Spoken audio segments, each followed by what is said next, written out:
أعوذ بالله من الشيطان الرجيم. بسم الله الرحمن الرحيم. ويصنع الفلك وكلما مر عليه ملأ من قومه سخروا منه قال إن تسخروا منا فإنا نسخر منكم كما تسخرون. ويصنع الفلك، اور وہ بنا رہے تھے کشتی، وكلما مر، اور وہ بنا رہے تھے کشتی یعنی حضرت نوح علیہ السلام. وَكُلَّمَا مَرَّ عَلَيْهِ مَلَأٌ مِّن قَوْمِهِ، اور جب بھی گزرتے ان کے پاس سے مَلَأٌ مِّن قَوْمِهِ، ان کے قوم کے سردار یعنی کافر لوگ اور کافروں کے سردار، سخروا من، تو وہ مذاق کرتے من حضرت نوح علیہ السلام سے. اب دیکھیے یہاں بھی اللہ تعالیٰ نے جب سیدنا نوح علیہ السلام اور ان کے ساتھ مذاق کرنے والوں کا ذکر کیا ہے تو یہاں بھی سرداروں کا ذکر کیا ہے. اس سے کیا پتہ لگتا ہے کہ اللہ فرما رہے ہیں کہ وہ کشتی بنا رہے تھے اور جب بھی وہاں سے سردار گزرتے ان کی قوم کے تو مذاق کرتے ان سے. سرداروں کا ذکر کیا ہے. سرداروں کے ذکر سے کیا پتہ لگا؟ اسی لیے اصل میں غریب اس طرح سے تنگ بھی نہیں کرتے. غریبوں نے ہم نے دیکھا تھا کہ سرداروں کو ہی فالو کرنا ہوتا. تو اگر سردار اس کام سے رک جاتے یا نہ کرتے تو وہ غریب بھی نہ کرتے. ہاں، یعنی آسان الفاظ میں یہ کہیں کہ یعنی سردار زیادہ پیش ہوتے ہیں مخالفت میں. اگر غریب اسلام قبول نہیں کرے گا تو وہ مخالفت میں بھی پیش زیادہ نہیں ہوتا. عام طور پر کفر کرنے والے وہ یعنی سردار قسم کے لوگ ہوتے ہیں اور وہ صرف پھر کفر اور انکار نہیں کرتے بلکہ وہ مذاق اور تمسخر اور مخالفت میں بھی اور دوسروں کو روکنے میں بھی، دوسروں کو بھی ایمان لانے سے وہ روکنے میں پیش ہوتے ہیں. تو اب حضرت نوح علیہ السلام کشتی بنا رہے ہیں اللہ کے حکم سے. پچھلے لیکچر میں ہم نے تفصیل سے پڑھا کہ اللہ نے حضرت نوح علیہ السلام کو حکم دیا کہ آپ ہماری نظروں کے سامنے کشتی بنائیں. حضرت نوح علیہ السلام اللہ کے حکم کے مطابق کشتی بنا رہے ہیں. اب جب بھی وہاں سے سردار گزرتے ہیں ان کی قوم کے تو مذاق اڑاتے ہیں. قال ان تسخروا منا، حضرت نوح علیہ السلام نے فرمایا اگر تم مذاق کرو ہمارے ساتھ، تمسخر اڑاؤ ہمارا، فَإِنَّا نَسْخَرُ مِنْكُمْ كَمَا تَسْخَرُونَ، پس بے شک ہم بھی مذاق کریں گے تم سے جیسے تم مذاق کرتے تھے. تو جو کافر سردار تھے وہ مذاق کرتے، وہ کس چیز کا مذاق کرتے؟ کیا مذاق کرتے؟ ہاں، خشکی پر کشتی بنانے بتایا جا رہا ہے. بالکل، یعنی خشکی پر کشتی بنانے کا مقصد کیا ہے اور یہ آپ کشتی یہاں کیوں بنا رہے ہیں. اور پھر کشتی بھی وہ عام کشتی نہیں تھی، بہت بڑی کشتی تھی. باقی اس کی تفصیلات جو لوگوں نے وہ بڑی عجیب و غریب لکھی ہیں تو اس کی تصدیق نہیں کی جا سکتی جب تک کہ کوئی اوتھینٹک سورس قرآن کریم سے، حدیث مبارکہ سے ہمارے سامنے نہ ہو. تو اتنی بڑی کشتی اور وہ خشکی پر بن رہی ہے تو وہ پہلے ہی مذاق اڑاتے تھے قوم والے. ہر نبی کو اس کی قوم والوں نے کذاب بھی کہا ہے، اللہ معاف کرے جھوٹا، بہت بڑا جھوٹا. مجنون بھی کہا ہے، پاگل، دیوانہ. جادوگر بھی کہا ہے. تو مذاق اڑاتے کہ دیکھو ہم ان کی عقل سلامت نہیں رہی، یہ کہاں جو ہے وہ کشتی بنا رہے ہیں. تو مذاق اڑاتے. حضرت نوح علیہ السلام آگے سے فرماتے کہ اگر تم ہمارا مذاق اڑاتے ہو تو ہم بھی بے شک ہم بھی تمہارے ساتھ مذاق کریں گے، یعنی آخرت میں جیسے تم ہمارے ساتھ مذاق کرتے ہو. یعنی آخرت میں انسان کو جو بدلہ ملے گا انسان کے عمل کے مطابق بدلہ ملے گا. حضرت نوح نے فرمایا کہ اگر تم ہم سے مذاق کرتے ہو دنیا میں تو آخرت میں ہم بھی تم سے مذاق کریں گے. تو مذاق کرنا آخرت میں مسلمان کفار سے مذاق کریں گے تو یہ مذاق کا جواب مذاق سے دینا ٹھیک ہے؟ السلام علیکم ورحمۃ اللہ وبرکاتہ. جی جیسے کہ قاعدہ الجزاء من جنس العمل، جیسے ان کے اعمال تھے ویسے ان کو جزا ملے گی. اور سورہ مطففین میں بھی آخر میں ہے کیا مذاق کے بارے میں. ہاں جی، ان الذین اجرموا كانوا من الذین آمنوا يضحكون وَإِذَا مَرُّوا بِهِمْ يَتَغَامَزُونَ وَإِذَا انقلبوا إِلَىٰ أَهْلِهِمْ انقلبوا فَكِهِينَ وَإِذَا رَأَوْهُمْ قَالُوا إِنَّ هَٰؤُلَاءِ لَضَالُّونَ وَمَا أُرْسِلُوا عَلَيْهِمْ حَافِظِينَ فَالْيَوْمَ الَّذِينَ آمَنُوا مِنَ الْكُفَّارِ يَضْحَكُونَ. آج کے دن ایمان والے کافروں سے ٹھٹھا کریں گے، مذاق کریں گے۔ یہاں فرمایا کہ اگر تم مذاق کرتے ہو ہم سے، حضرت نوح نے فرمایا اگر تم ہمارا مذاق اڑاتے ہو تو بے شک ہم بھی تمہارا مذاق اڑائیں گے جیسے تم مذاق اڑاتے تھے۔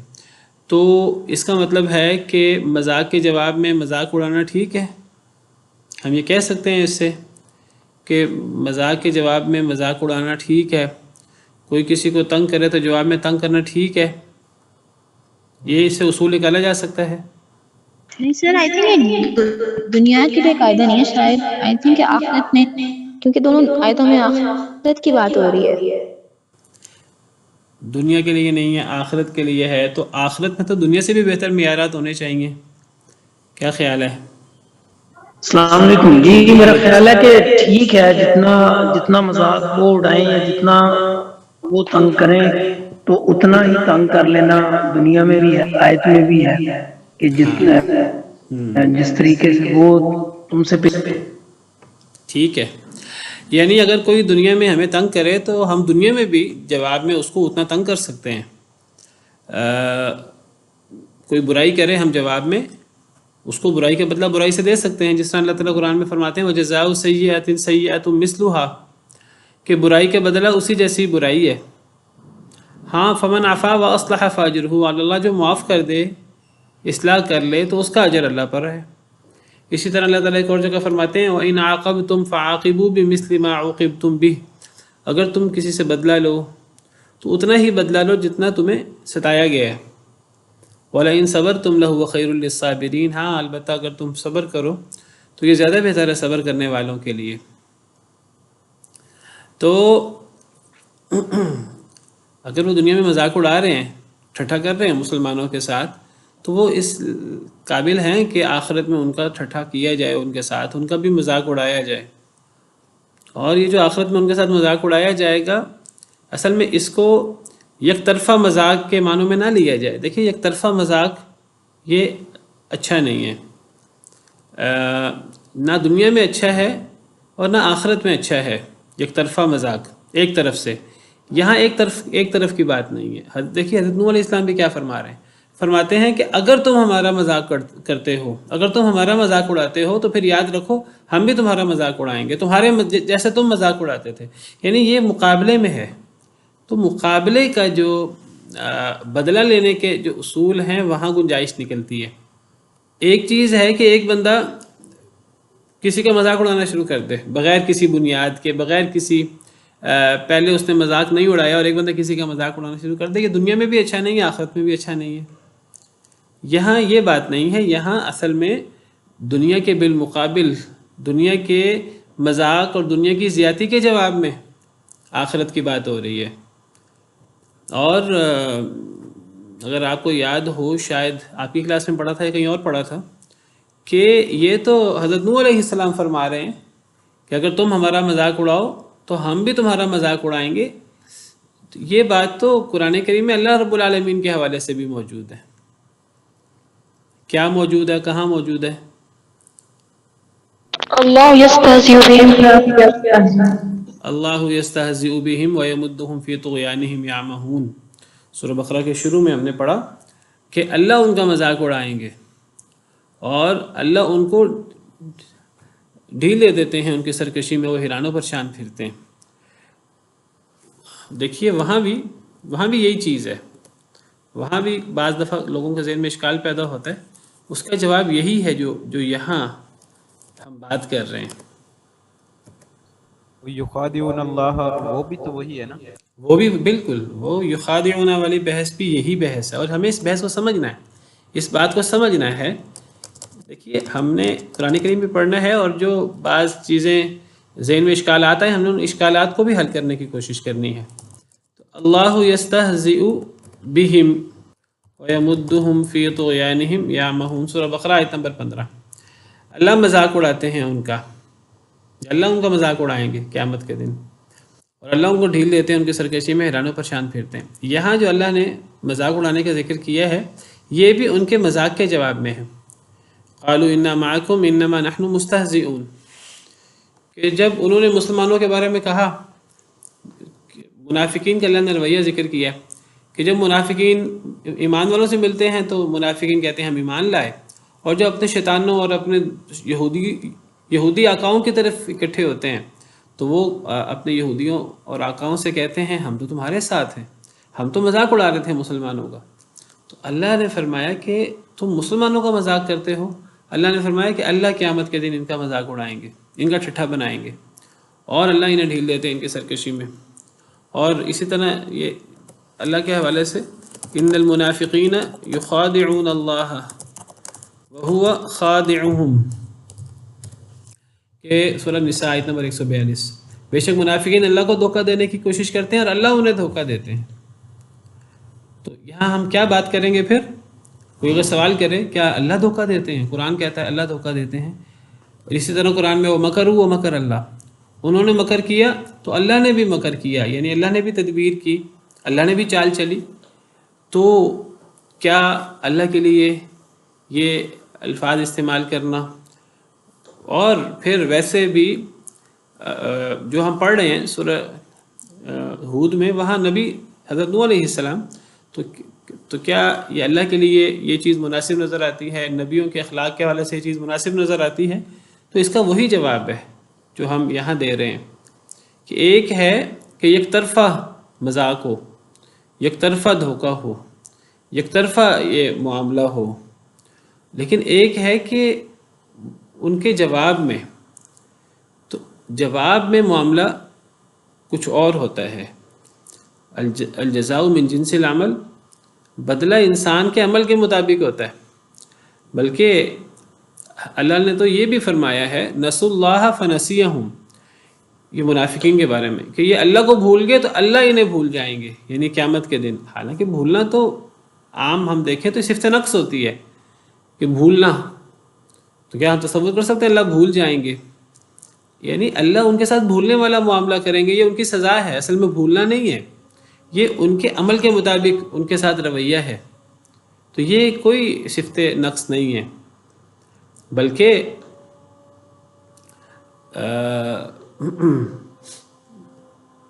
جو جیسا کرے اس کو ویسا ہی جواب دینا، تو یعنی یہ قدرت میں سے ہے، اور اللہ رب العالمین ہر شے پر قادر ہے۔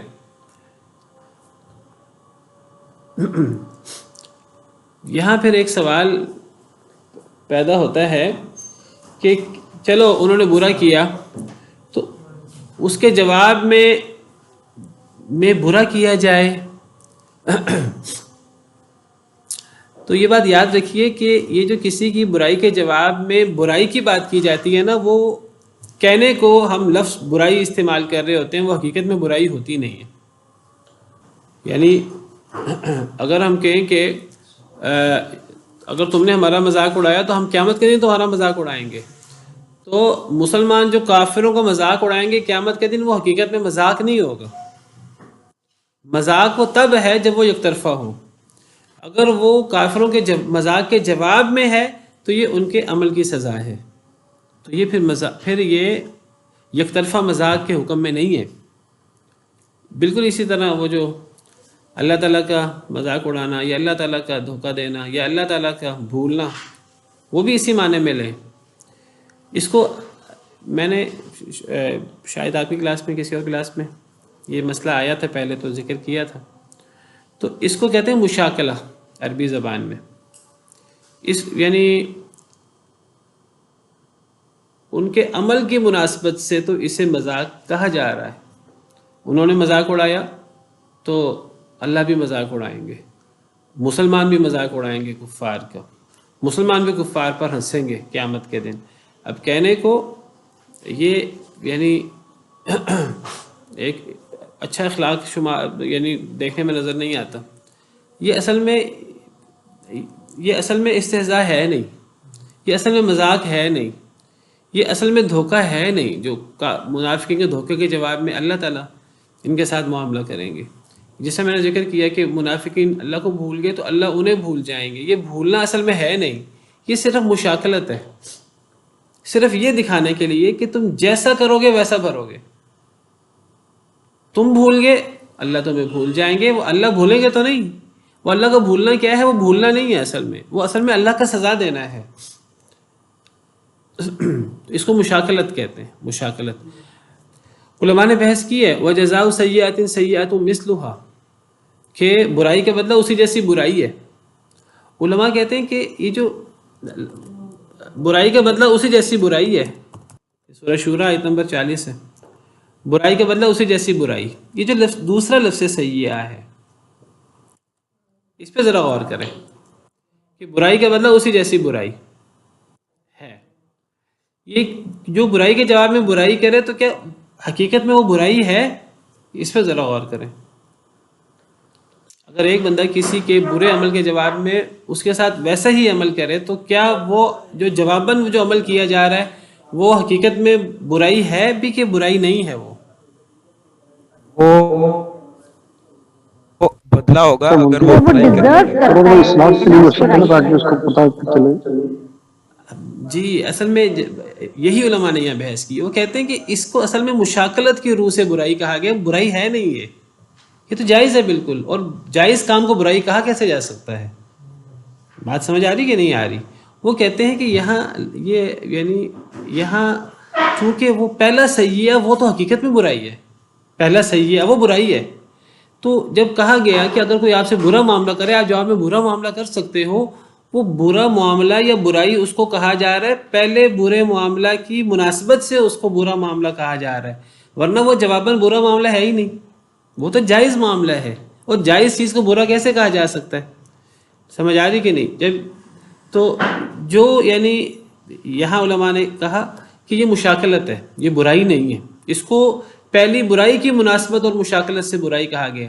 اب اسی طرح سمجھیے کہ یہ جو ان کے مذاق کے جواب میں اللہ قیامت کے دن مذاق کریں گے، وہ مشاکلت ہے، وہ مذاق نہیں ہے قیامت کے دن جو جواباً ہوتا ہے۔ یا حضرت نوح علیہ السلام اور وہ کہہ رہے ہیں اپنے قوم والوں سے کہ اگر تم ہم سے مذاق کرتے ہو تو ہم بھی تو قیامت کے دن تم سے مذاق کریں گے، جیسے تم ہمارے ساتھ مذاق کرتے تھے، تمسخر اڑاتے تھے۔ تو یہ اصل میں مذاق ہے نہیں، یہ تو ان کے عمل کا جواب ہے، تو یہ مشاکلت کی روح سے اس کو تمسخر کہہ دیا گیا ہے۔ میرا خیال ہے بات کلیئر ہے کافی۔ اس طرح کی چیزیں ذہن میں رکھیں، اس قسم کے اعتراض بعض دفعہ لوگ کر دیتے ہیں تو ہمارے ذہن میں اس کا جواب ہونا چاہیے، تو یہ تمسخر ہے ہی نہیں۔ فَسَوْفَ تَعْلَمُونَ مَن يَأْتِيهِ عَذَابٌ يُخْزِيهِ وَيَحِلُّ عَلَيْهِ عَذَابٌ مُقِيمٌ، پس ان قریب تم جان لو گے۔ حضرت نوح علیہ السلام کی بات جاری ہے، وہ فرماتے ہیں اگر تم ہم سے مذاق کرتے ہو دنیا میں تو ہم بھی تمہارے ساتھ مذاق کریں گے جیسے تم ہمارے ساتھ مذاق کرتے تھے۔ اور پھر حضرت نوح علیہ السلام فرماتے ہیں فَسَوْفَ تَعْلَمُونَ، تم ان قریب جان لو گے، مَن يَأْتِيهِ عَذَابٌ يُخْزِيهِ، کہ کون وہ شخص ہے کہ آتا ہے اس کے پاس عذاب جو اسے رسوا کر دے گا، وَيَحِلُّ عَلَيْهِ عَذَابٌ مُقِيمٌ، اور حلال ہو جائے گا اس پر قائم رہنے والا عذاب۔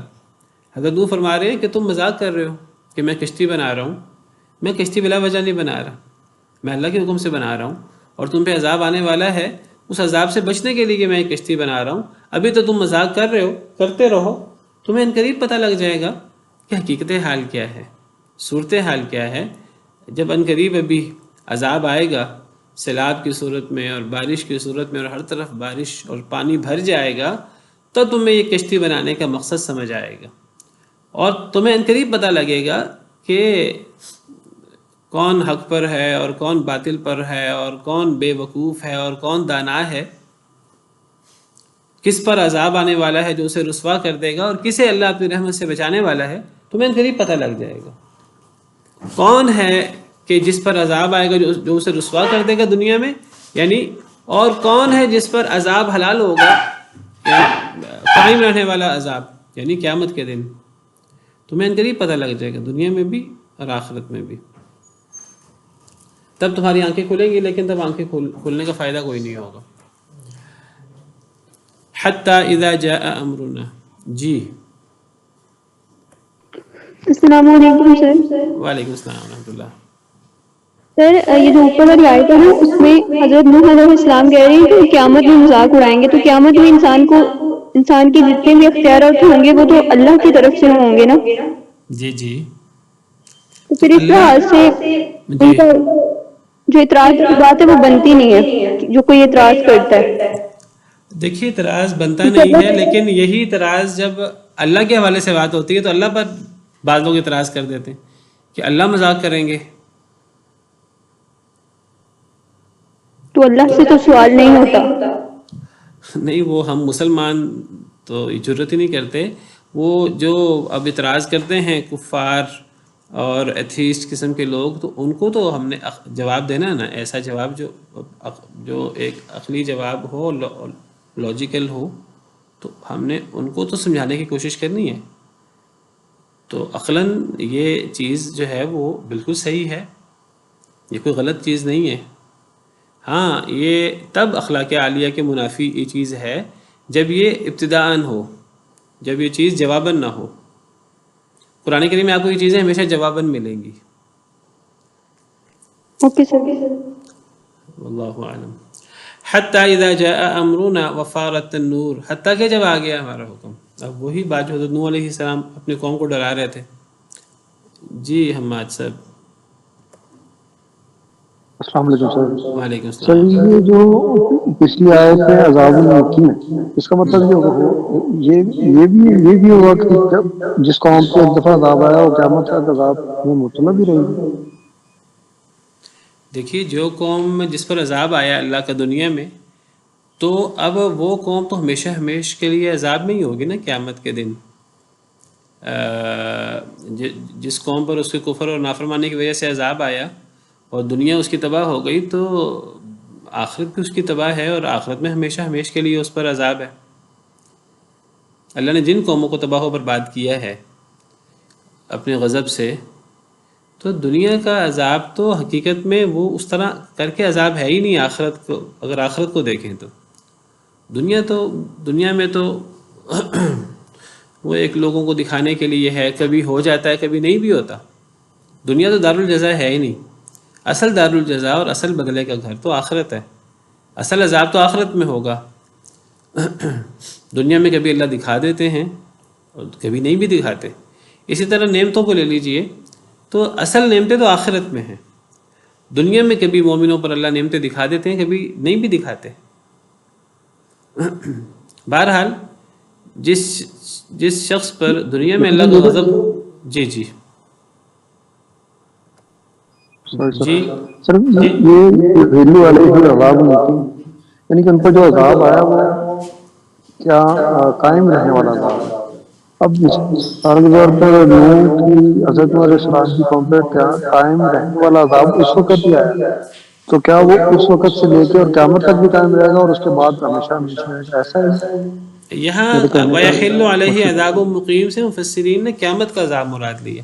اسی لیے میں نے جب اس کا ترجمہ کیا ہے تو فَسَوْفَ تَعْلَمُونَ مَن يَأْتِيهِ عَذَابٌ يُخْزِيهِ، اس سے دنیا کا عذاب مراد لیا، اور وَيَحِلُّ عَلَيْهِ عَذَابٌ مُقِيمٌ سے آخرت کا عذاب مراد لیا. یہ آپ دیکھیے میرے سامنے عربی کی تفسیر کھلی ہوئی ہے، التفسیر الميسر، تو وہ اس میں اس آیت کی تفسیر میں لکھتے ہیں فَسَوْفَ تَعْلَمُونَ إِذَا جَاءَ أَمْرُ اللَّهِ بِذَلِكَ من الذي يأتيه في الدنيا عذاب الله الذي يهينه وينزل به في الآخرة عذاب دائم لا انقطاع له.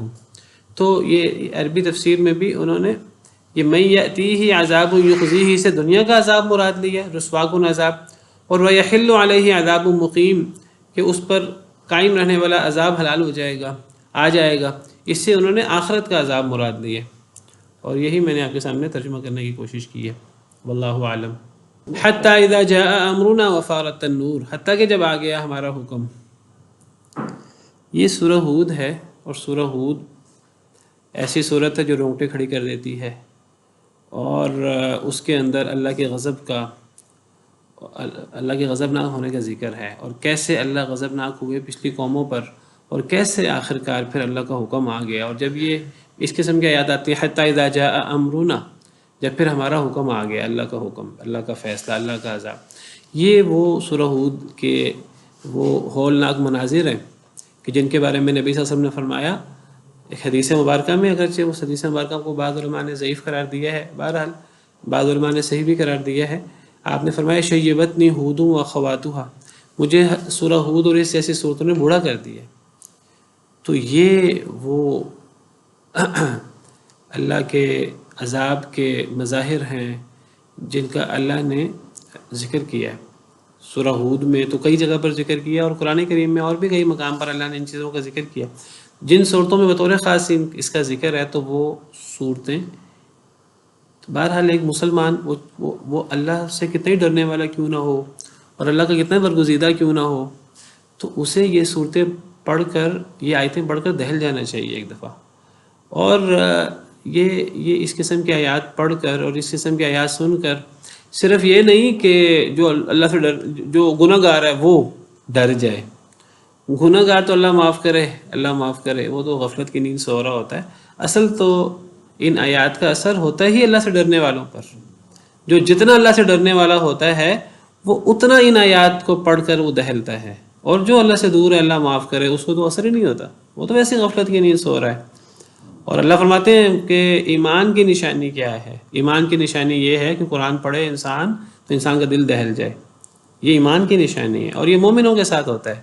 یہ جو غفلت کی نیند سو رہے ہیں اور جو قرآن پڑھتے ہی نہیں یا کبھی پڑھ لیا، تو ایسے لوگوں پر اثر بھی نہیں ہوتا ان آیات کا، اور وہ کیفیت بھی طاری نہیں ہوتی۔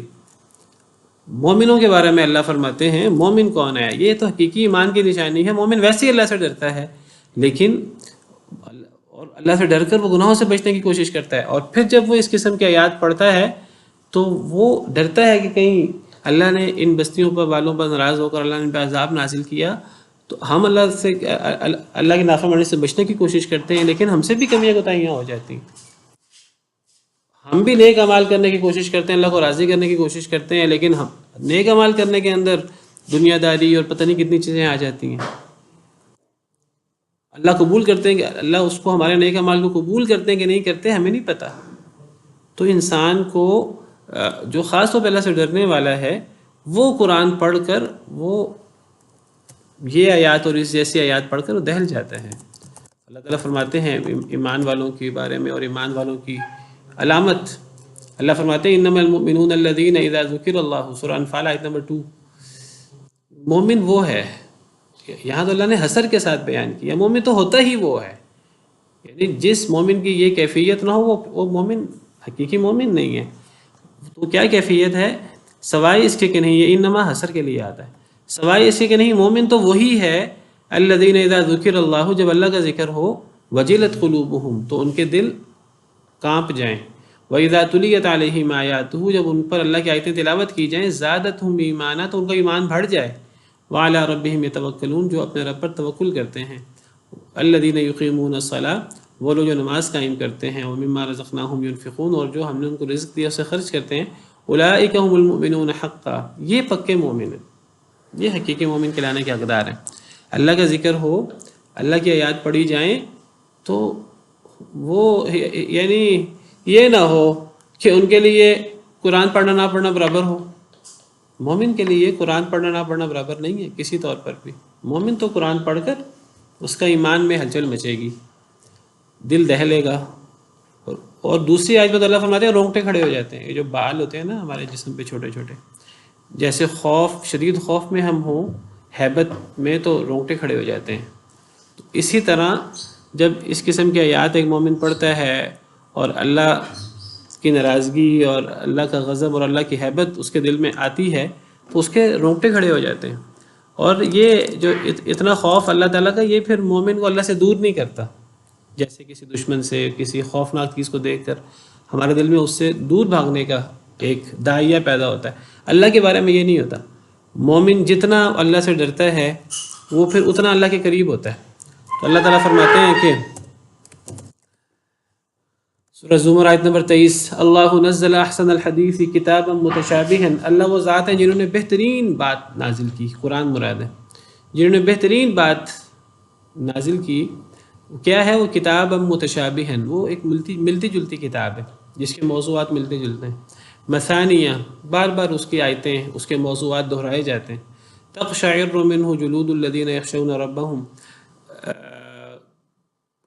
کانپ اٹھتے ہیں اس سے چمڑے ان لوگوں کے جو ڈرتے ہیں اپنے رب سے، ثم تلین جلودہم وقلوبہم الی ذکر اللہ، پھر یہ جو ان کے چمڑے تک کانپ اٹھتے ہیں اللہ کے خوف سے، پھر یہ اللہ سے دور نہیں ہوتے، یہ پھر یہ اللہ کی ہیبت اور اللہ کا ڈر انہیں ان کے چمڑوں کو اور ان کے دلوں کو اللہ کے ذکر کے قریب کر دیتا ہے، یہ زیادہ پھر اللہ کے قریب ہو جاتے ہیں۔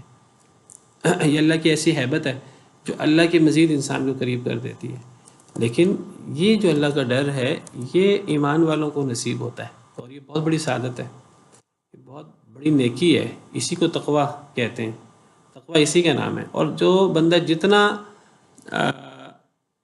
نیک ہوگا اتنا زیادہ متقی ہوگا، اور اللہ سب سے زیادہ متقی، اللہ سے سب سے زیادہ ڈرنے والے اللہ کے انبیاء ہوتے ہیں علیہم السلام اجمعین، پھر جو انبیاء کے جتنا قریب ہو۔ نبی صلی اللہ علیہ وسلم نے اپنے بارے میں فرمایا کہ میں تم سب سے زیادہ اللہ سے ڈرنے والا ہوں اور تم سب سے زیادہ اللہ کے بارے میں جاننے والا ہوں۔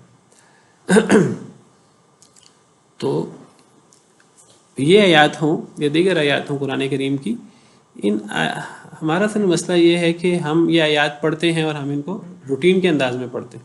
صحابہ کرام اصل میں ان کو اس طرح نہیں پڑھتے تھے، نبی صلی اللہ علیہ وسلم اس طرح نہیں پڑھتے تھے۔ وہ پڑھتے تھے تو وہ پریشان ہو جاتے تھے جب تک وہ ایک آیت حل نہیں ہوتی تھی، اور وہ آگے نہیں بڑھتے تھے تب تک۔ ایک آیت صحابہ کرام نے سنی نبی صلی اللہ علیہ وسلم سے کہ جو ایمان کے ساتھ ظلم اگر آ جائے تو بندہ جنت میں نہیں جا سکتا۔ اب صحابہ کرام بے قرار ہو گئے، پریشان ہو گئے کہ کون ہے کہ جو ظلم نہیں کرتا۔ ہر بندے سے ظلم ہوتا ہے، ہر ایمان والے سے ظلم ہوتا ہے۔ ظلم کا کیا مطلب ہے؟ کمی کوتاہی۔ کون ایمان والا ہے جو کمی کوتاہی سے پاک ہے؟ تو صحابہ کرام پریشان ہو گئے کہ اس آیت کا کیا مطلب ہے؟ تو پھر آپ نے نبی صلی اللہ علیہ وسلم نے وضاحت کی کہ یہاں ظلم سے مراد شرک ہے۔ کیا تم نے وہ سورہ لقمان کی آیت نہیں پڑھی، ان الشرک لظلم عظیم؟ اب صحابہ کرام کو سکون ملا۔ ہمیں ایک آیت حل ہو نہ ہو، آیت سمجھ آئے نہ آئے، وہ ہمیں کیوں جو ہے وہ دل میں ایسی چیز پیدا ہوگی، ہم نے کون سا عمل کرنا ہے، اللہ معاف کرے۔ تو اصل میں قرآن کریم کو پڑھ کر ایک مومن کے اندر حرکت پیدا ہونی چاہیے۔ اللہ تعالیٰ نیک لوگوں کی صفت بیان کرتے ہیں، والذین اذا ذکروا بآیات ربہم لم یخروا علیہا صما وعمیانا۔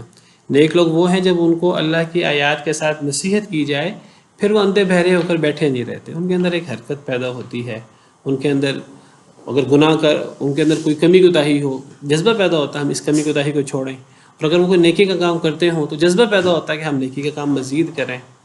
تو مومن وہ بے جان ہو کے قرآن کریم کو سنتے نہیں ہیں، وہ قرآن کریم کو سنتے ہیں زندہ ہو کر۔ یہی فرق ہے مومن کا، اور اسی لیے مومن کو زندہ سے تعبیر کیا اور جو کافر ہے اس کو مردہ سے تعبیر کیا۔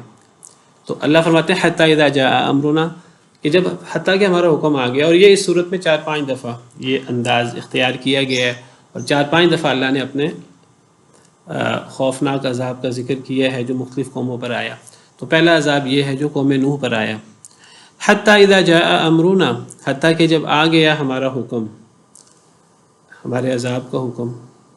اب وہ جو لمبا ایک مہلت تھی 1000 سال کے تقریباً، وہ ختم ہو گئی۔ فرمایا حتی اذا جاء امرنا، حتیٰ کہ جب ہمارا حکم آ گیا، والعیاذ باللہ، وفار تنور، اور تنور پھٹ پڑا، پھوٹ پڑا تنور۔ فارا پھوٹ پڑنا، فارا یفورو، کسی سے فوارہ ہوتا ہے، فوار اور فوارہ، اردو میں ہم فاؤنٹین فوارہ لفظ استعمال کرتے ہیں، اصل میں عربی کا لفظ ہے جس سے پانی پھوٹتا ہے۔ تو وفار التنور، تنور پھوٹ پڑا۔ تنور پھوٹ پڑنے سے کیا مراد ہے؟ بعض مفسرین کہتے ہیں کہ اللہ تعالیٰ نے سیدنا نوح علیہ السلام کو عذاب آنے کی نشانی بتائی تھی۔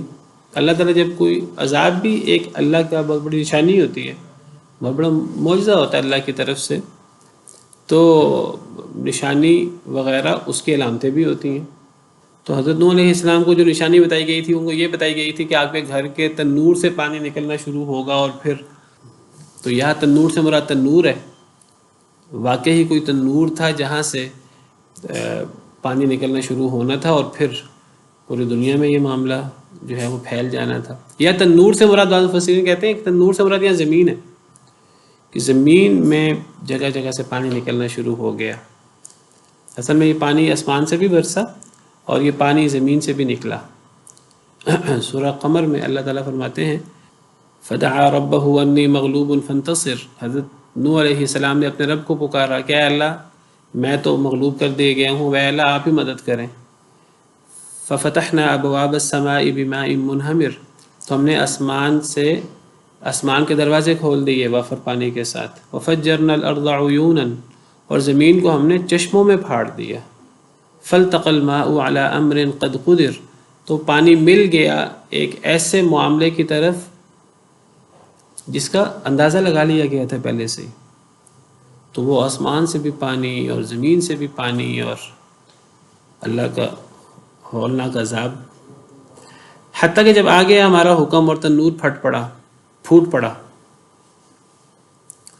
قلنا، ہم نے کہا، احمل فیہا من کل زوجین اثنین، سوار کرا لو اس میں، جس کشتی کی بات ہو رہی ہے، جس کشتی کا مذاق اڑا رہے تھے وہ، تو اسی کشتی میں سوار کرا لو اے نوح، من کل زوجین اثنین، ہر ایک سے کیا مطلب؟ یعنی ہر ایک جوڑے سے، ہر ایک قسم سے، انسانوں میں سے تو آگے آ رہا ہے، تو ہر قسم کے جانور سے اور ہر قسم کے زمین پہ رینگنے والے جانور ہیں، حشرات ہیں، جو بھی ہیں، تو ہر ایک سے زوجین اثنین، دو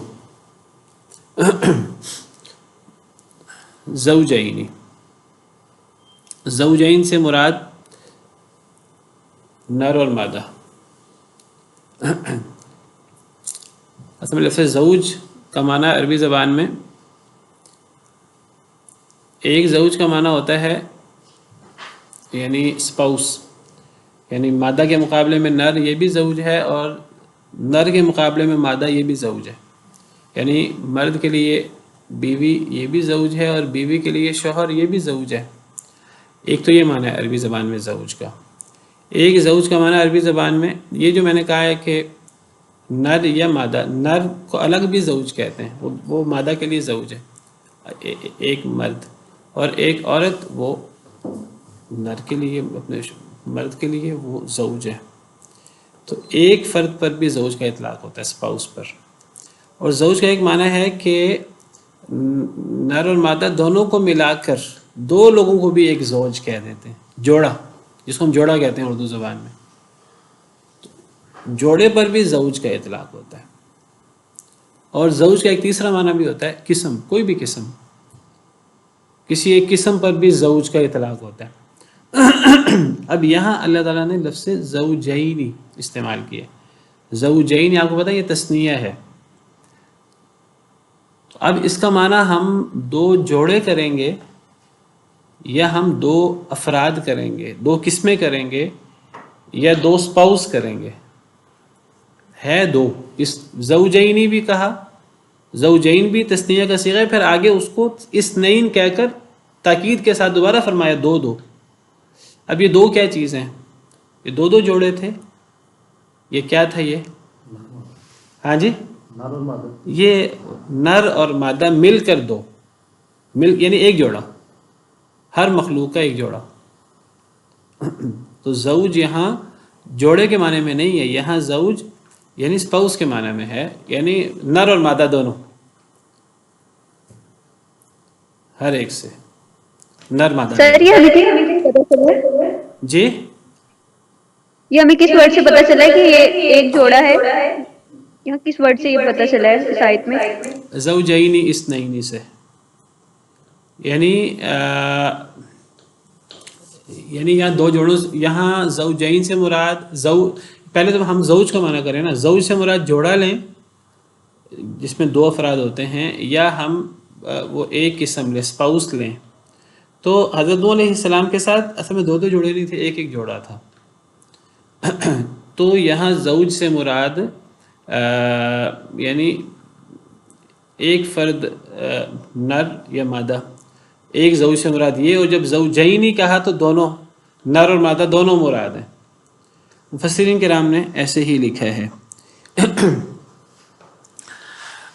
ہم نے کہا سوار کرا لو اس میں ہر ایک سے، یعنی ہر جنس سے اور ہر نوع سے، ہر جنس سے دو دو جوڑے عام طور پہ لوگ ترجمہ کرتے ہیں، دو جوڑے نہیں ہیں، نر اور مادہ یعنی ایک جوڑا. تو وَأَهْلَكَ یہ تو ہو گیا نا جانوروں میں سے اور حشرات الارض وغیرہ میں سے. اب انسانوں میں سے وَأَهْلَكَ اپنے اہل کو، اپنے رشتہ داروں کو. إِلَّا مَنْ سَبَقَ عَلَيْهِ الْقَوْلُ مگر وہ جس پر قول سبقت دے جا چکا. کون سا قول؟ اللہ کی ناراضگی اور اللہ کے عذاب کا. جس پر اللہ کے عذاب اور اللہ کی ناراضگی کا قول سبقت دے جا چکا ہے. کیا مطلب؟ جس میں مہر لگ چکی ہے کہ وہ ایمان نہیں لایا. یعنی حضرت نوح کے گھر میں، اللہ معاف کرے، ایسے بھی تھے جو ایمان نہیں لائے تھے نبی کے گھر میں. کون؟ حضرت نوح علیہ السلام کی بیوی، حضرت نوح علیہ السلام کا بیٹا. تو ہر ایک میں سے ایک جوڑا، دو، اور آپ کے گھر والے، مگر جن پر قول سبقت دے جا چکا ہے وہ نہیں. حضرت نوح کی بیوی اور حضرت نوح کا بیٹا. کہا جاتا تھا حضرت نوح کی بیوی پہلے فوت ہو چکی تھی، واللہ عالم، پھر حضرت نوح کا بیٹا مراد ہوگا. ومن آمن اور جو بھی ایمان لایا، تو ان سب کو سوار کروانا ہے.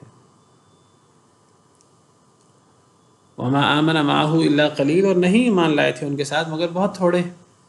مفسرین نے لکھا ہے کہ 80 سے بھی کم تھے، بہت تھوڑے لوگ ایمان لائے تھے. یعنی 1000 سال کی محنت اور کمائی کیا ہے؟ یعنی 80 لوگ بھی نہیں ہیں.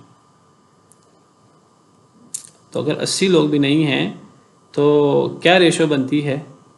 100 سال میں کتنے بندے بنتے ہیں؟ ایک صدی میں اگر 80 بنے، 80 سے بھی کم بنے، کم از کم 8، زیادہ سے زیادہ 8 ایک صدی میں. یعنی 100 سال کی محنت 8 افراد، یعنی 10 سال کی محنت میں ایک آدمی. تو دیکھیے حضرت نوح علیہ السلام کا کتنا بڑا کردار ہے، اور کتنا حوصلہ اور کتنا صبر ہوگا ان کے اندر. اور پھر صرف دعوت نہیں ہے، پھر وہ دعوت کے ساتھ تکلیفیں اور وہ ہر آزمائشیں، اور پھر یہ جو لمبا عرصہ محنت ہے یہ مشکل ہوتی ہے.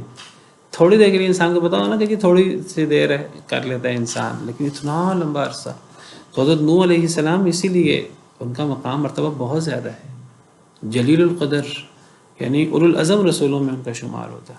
فاصبر کما صبر اولو العزم من الرسل. حضرت نوح علیہ السلام بھی ان میں شامل ہیں اور پہلے رسول ہیں. بہت بڑا مقام کے حامل ہیں حضرت نوح علیہ السلام. کہتے ہیں حضرت نوح علیہ السلام کے 5 بیٹے تھے، جن میں سے 3 بیٹے تو حام، سام اور یافس، یہ تو مسلمان تھے اور حضرت نوح علیہ السلام کے ساتھ کشتی میں سوار ہوئے. کہتے ہیں ایک بیٹا اس سے پہلے فوت ہو چکا تھا، اور جب یہ عذاب آیا اس کو 4 بیٹے موجود تھے. تو چوتھا بیٹا جو ہے اس کا نام اسرائیلیات والوں کو مد نظر رکھتے ہوئے کچھ لوگوں نے کنعان ذکر کیا ہے، کچھ لوگوں نے یام ذکر کیا، یام یا کے ساتھ. تو 3 مسلمان تھے اور 1 مسلمان نہیں تھا. یہ تو قرآن سے ثابت ہے. وہ ایک کشتی میں سوار نہیں ہوا. حضرت نوح علیہ السلام اس کو دعوت دیتے رہے کہ آؤ تم کشتی میں سوار ہو جاؤ، وہ کشتی میں سوار نہیں ہوا. ابھی آگے اس کا ذکر آئے گا. تو بات یہ ہو رہی تھی کہ حضرت نوح علیہ السلام کے 3 بیٹے ان کے ساتھ کشتی میں سوار ہوئے، چوتھا بیٹا جو ہے وہ سوار نہیں ہوا. امام ابن کثیر نے لکھا ہے، واللہ عالم ان کا سورس کیا ہے. وہ کہتے ہیں کہ وہ تینوں بیٹے اور ان کی بیویاں اور چوتھے بیٹے کی بیوی بھی کشتی میں سوار ہوئی، وہ مومن تھی. چوتھا بیٹا مومن نہیں تھا، وہ سوار نہیں ہوا. تو 3 بیٹے حام، سام، یافس، اور چوتھا بیٹا یام یا کنعان وہ سوار نہیں ہوا. وقال اركبوا فيها بسم الله مجريها ومرساها اور کہا حضرت نوح علیہ السلام نے سوار ہو جاؤ فیہا اس میں، اس کشتی میں. بسم اللہ مجریہا یہ قرآن کریم میں روایت حفص میں واحد لفظ ہے جس کو امالے کے ساتھ پڑھتے ہیں. مجریہا کچھ لوگ سمجھتے ہیں جیسے یہ را کے نیچے زیر ہے، را کے نیچے زیر نہیں ہے. یہ اصل لفظ مجراہا ہے، اصل لفظ زبر کے ساتھ، لیکن اس کو امالہ کے ساتھ پڑھتے ہیں مجریہا. اس کی اصل مجری نہیں ہے، یہ وزن مفعل ہے. بسم اللہ مجریہا یہ را کا زبر ہے اصل، لیکن امالے سے پڑھتے ہیں. تو اللہ کے نام کے ساتھ اس کا جاری ہونا ہے، اس کشتی کا، ومرساہا اور اس کا ٹھہرنا ہے. یعنی حضرت نوح علیہ السلام نے کہا کہ سب ایمان والوں سے کہا کشتی میں سوار ہو جاؤ. اب یعنی وہ اثرات بارش اور زمین سے پانی نکلنا وہ ہو چکا ہوا تھا، اور حضرت نوح علیہ السلام لوگوں کو کشتی میں سوار کر رہے ہیں اور کہہ رہے ہیں کہ کچھ لوگ سمجھ رہے ہیں کہ جیسے حضرت نوح کے بیٹے نے کہا، آگے ہم پڑھیں گے کہ جی میں تو چوٹی میں پناہ لے لوں گا، میں بچ جاؤں گا. تو بہرحال حضرت نوح علیہ السلام لوگوں کو کشتی میں سوار کر رہے ہیں، ایمان والوں کو. اور حضرت نوح علیہ السلام کہتے ہیں کہ اللہ کے نام کے ساتھ ہی یہ چلے گی، اللہ کے نام کے ساتھ ہی یہ ٹھہرے گی. ہر چیز اللہ کے نام کے ساتھ چلتی ہے اور اللہ کے نام کے ساتھ ہی وہ ٹھہرتی ہے. تو ان ربی لغفور الرحیم، بے شک میرا رب البتہ بہت بخشنے والا، بہت رحم کرنے والا ہے. حضرت نوح علیہ السلام نے کہا کہ اللہ کی مغفرت، اللہ کی رحمت ہے کہ اللہ ہمیں اس عذاب سے بچا رہے ہیں. حضرت نوح کو تو پتہ تھا کہ اب تباہی، بہت بڑی تباہی ہے. تو یہ دعا ہے جو دعا پڑھنی چاہیے سواری کے لیے، خاص طور پہ کشتی ہو تو. دوسری دعا کا ذکر بھی ہے سورہ زخرف میں، سبحان الذی سخر لنا ھذا وما كنا له مقرنین وإنا إلی ربنا لمنقلبون. اور ایک اور جگہ قرآن کریم میں الحمد للہ فإذا استويت أنت ومن معك على الفلك فقل الحمد لله الذي نجانا من القوم الظالمين. اے نوح جب آپ کشتی میں سوار ہو جائیں تو یہ الفاظ کہیں، الحمد للہ الذي نجانا من القوم الظالمین وقل رب انزلنی منزلا مبارکا وانت خیر المنزلین. یہ 3 قسم کی دعائیں قرآن کریم میں آتی ہیں. جی السلام علیکم. وعلیکم السلام ورحمۃ اللہ. ابھی میرے ذہن میں ایک کوشچن آیا ہے کہ حضرت نوح علیہ السلام کی عمر تو پڑا ہوا نا 4000 سال ہوئی تھی. 4000 سال؟ واللہ جی اس کے تو کوئی ثبوت نہیں، میں نے کہیں پڑھا تھا میں نے. اچھا میرے ذہن میں ابھی ایک کوشچن آیا کہ اگر 4000 سال ہوئی تھی تو پھر 950 سال میں تبلیغ کی، یعنی کہ آیا ان کا وہی پھر، یعنی کہ جب وہ 4000 سال میں تھے تب ان کے 3000 سے اوپر وہ ان کے نبوت ملی. اور یہ تو تب سوال پیدا ہوگا جب وہ چیز اوتھینٹک ہو. وہ چیز میں نے تو پہلی دفعہ سنی ہے یہ بات آپ کے منہ سے. واللہ اعلم. اچھا جی ٹھیک ہے، میں دیکھتی ہوں. جی وہی تجری بہم، بس یہ آیت مکمل کر لیں. وہی تجری بہم، اور وہ چل رہی تھی ان کو لے کر، وہ کشتی ان کو لے کر چل رہی تھی، یعنی جو کشتی میں سوار تھے ان کو لے کر چل رہی تھی. فی موجن، لہروں میں، یعنی پانی کی لہریں تھیں. کل جبالی، پہاڑ کی طرح. کشتی بہت بڑی تھی تو پہاڑ کی طرح وہ کشتی لہروں میں چل رہی تھی.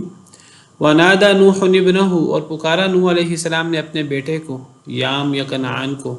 وَكَانَ فِي مَعْزِلٍ، اور وہ تھا ایک سائیڈ پر. معزل، عین زا لام، عزل. عزل کا مطلب ایک سائیڈ پہ ہونا. تو معزل، وہ ایک سائیڈ پر تھا. ابھی بھی اس کو خیال تھا کہ میں بچ جاؤں گا. حضرت نوح نے پکارا اپنے بیٹے کو حالانکہ وہ ایک سائیڈ پر تھا. کیا کہا؟ یا بنیا، اے میرے چھوٹے بیٹے، اے میرے پیارے بیٹے. بنیا یہ تصغیر کا ایک محبت کا انداز ہے. اے میرے بیٹے، ارکب معنا، سوار ہو جا ہمارے ساتھ. ولا تکن مع الکافرین، اور نہ تو ہو کافروں کے ساتھ. اب وہ انکار کرتا رہا پوری زندگی. حضرت نوح نے کہا اب بھی وقت ہے، ابھی بھی ایمان لے آ اور ہمارے ساتھ کشتی میں سوار ہو جا، اور کفر پر اصرار نہ کر اور ہمارے ساتھ سوار ہو جا. چلیں بہرحال اسی پہ بحث کرتے ہیں. انشاءاللہ اس موضوع کو کل آگے بڑھائیں گے بشرط زندگی. سبحان ربک رب العزت عما یصفون وسلام علی المرسلین والحمد للہ رب العالمین. جی مس ہبہ. استاد محترم، ہم نے جو کوشچن کیا ہے کہ تفسیر کی کلاس تھی تو وہاں پہ ان کے استاد نے بتایا تھا کہ قرآن مجید میں سے حضرت لوط علیہ السلام کی بیوی کو ذکر آیا ہے، تو یہاں تو ہم نے حضرت لوط علیہ السلام کی بیوی کے بارے میں پڑھا ہے. نہیں، دیکھیے حضرت لوط علیہ السلام کی بیوی کا ذکر صراحت سے ملتا ہے کہ وہ عذاب میں گرفتار ہوئی تھی. حضرت نوح کی بیوی کا ذکر صراحت سے ملتا نہیں ہے قرآن میں. اب حضرت نوح کی بیوی یہ قرآن میں صراحت سے موجود ہے کہ حضرت نوح کی بیوی بھی ان پر ایمان نہیں لائی تھی. یعنی کافروں کی مثال حضرت نوح کی بیوی بھی ہے، حضرت لوط کی بیوی بھی ہے. ضرب اللہ مثلا للذین کفروا امرأۃ نوح وامرأۃ لوط، یہ دونوں کافر تھیں اور ان کی وفات کفر پر ہوئی ہے. لیکن یہ حضرت لوط کی بیوی تو عذاب میں میں گرفتار ہوئی ہے باقاعدہ. وہ جو قوم لوط پر عذاب آیا تھا اس میں حضرت لوط کی بیوی بھی اس کا شکار ہوئی تھی. اب حضرت نوح کی بیوی اس عذاب میں قوم والوں کے ساتھ شریک ہوئی تھی کہ نہیں ہوئی تھی، یہ پہلے فوت ہو گئی تھی، اس کا کوئی صراحت نہیں ہے قرآن کریم میں. تو ایک لحاظ سے بات صحیح ہے ان کی کہ حضرت لوط کی بیوی کا صراحت سے ذکر ہے عذاب میں، وہاں نام ہے حضرت لوط کی بیوی کا کہ وہ بھی عذاب میں گرفتار ہوئی.